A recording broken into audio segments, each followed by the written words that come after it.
le 26 septembre. Jésus dit « Vous avez lu dans mon évangile la dégradation de l'enfant prodigue qui a dilapidé dans le vice les richesses reçues de son père et se réduit à garder les porcs. Mais pensez-vous que ce soit le maximum de l'abjection?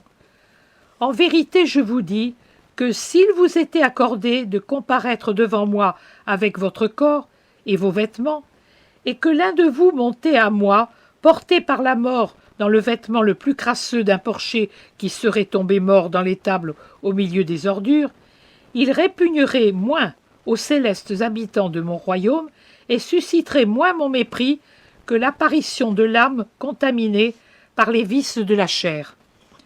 La crasse du premier est une crasse qui périt et qui n'est jamais jugée sévèrement. Le fruit de son pénible travail attire au contraire la bénédiction divine sur l'honnête gardien de troupeau. La crasse du deuxième est une crasse qui ne périt pas. Une lèpre a recouvert l'âme de gangrènes fétides qui l'ont rongée sans limite dans le temps. L'âme du vicieux impénitent est digne de Satan dans les siècles des siècles. Et lorsque je dis vicieux, je ne me réfère pas seulement à certaines formes de vices que vous-même jugez comme telles. Vous les jugez comme telles et vous les pratiquez quand même parce que vous êtes des sots et vous ne savez pas réagir aux tentations du mal. Vous n'avez pas en vous ma foi. Si vous l'aviez, vous vaincriez la chair. Mais vous ne l'avez pas, et les sens prédominent sur l'âme. Lorsque je dis vicieux, je me réfère aussi aux vices cachés de votre sensualité, par lesquels vous transformez le mariage en une prostitution et détruisez la raison pour laquelle il a été créé. Dieu ne fit pas le mâle et la femelle pour qu'ils atteignent la fatigue et la nausée dans leurs vices.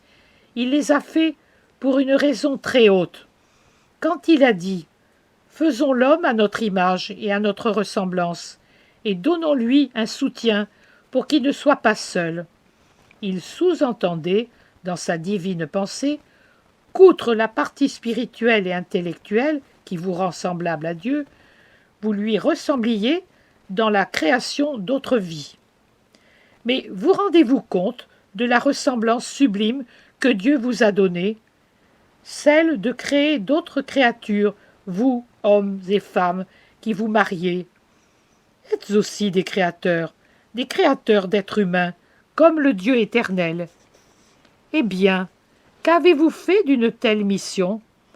Vous, les femmes, invectivez contre la faute d'Ève lorsque vous souffrez. Vous, les hommes, vous maudissez la faute d'Adam quand vous peinez. Mais le serpent n'est-il pas encore parmi vous, à l'intérieur de vos maisons, et ne vous enseigne-t-il pas de son étreinte rampante et de son chuchotement baveux, l'immoralité qui vous fait répudier votre mission créatrice?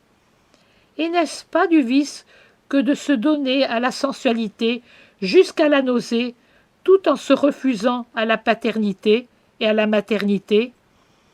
Soyez chaste si vous craignez de ne pas avoir vêtements et nourriture pour de futurs enfants. La chasteté n'est pas le monopole des vierges. La virginité est la quintessence de la chasteté, et elle est placée dans le cœur de ceux qui ont été élus pour suivre l'agneau et pour parler un langage accordé à eux seuls. Mais si la blancheur éclatante des vierges se teint de la splendeur qui émane du Verbe de Dieu et de la très pure mère du Verbe, l'étole des saints époux, qui surent être chastes, se dore de la lumière qui émane du meilleur et du plus chaste et du plus saint des époux, mon Père putatif, qui est le modèle de toutes les vertus conjugales. Soyez chastes dans vos maisons, comme à l'extérieur. Pensez qu'on ne cache rien à Dieu. Laissez aux enfants de Satan certains crimes occultes.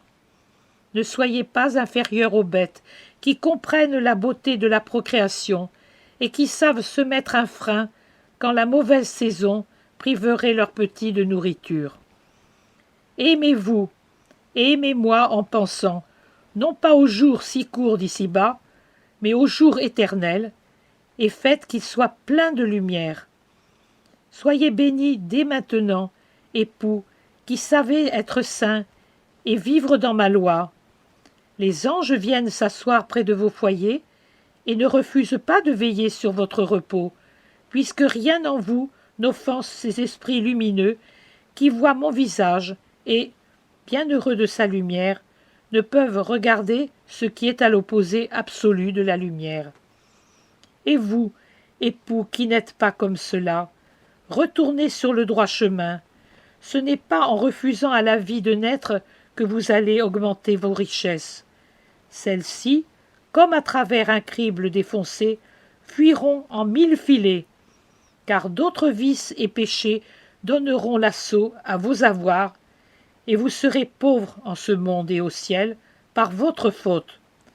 Souvenez-vous de mes commandements et de mes paroles. Dieu s'occupe de ceux qui vivent en lui.